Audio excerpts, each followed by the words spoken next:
Mari Compuchen, soy Stephanie Pinguen.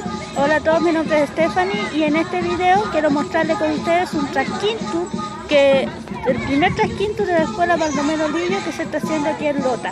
Un trasquinto es un intercambio de semillas mapuche. Veamos.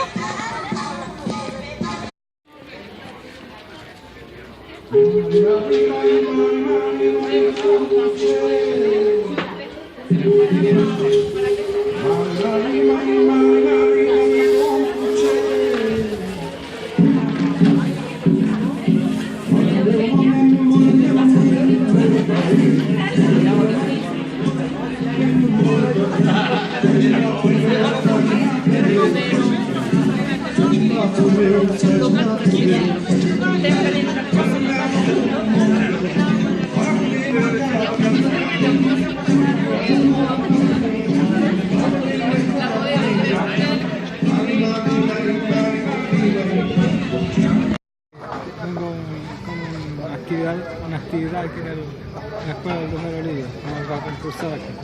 Estamos aquí para estar bien aquí. ¿Primer trasquinto en que participas? Primera vez.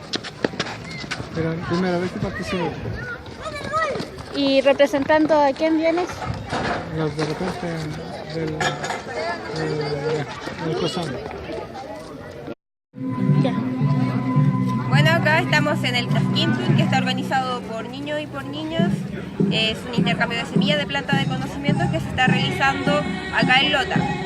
La idea es que se puedan intercambiar distintas cosas. Esto surgió dentro del taller de cuidado del medio ambiente y reciclaje, en donde niños y niños realizaban distintas manualidades con material reciclado, que están ahora en la exposición, y también aprendieron acerca del cultivo y manejo de la huerta.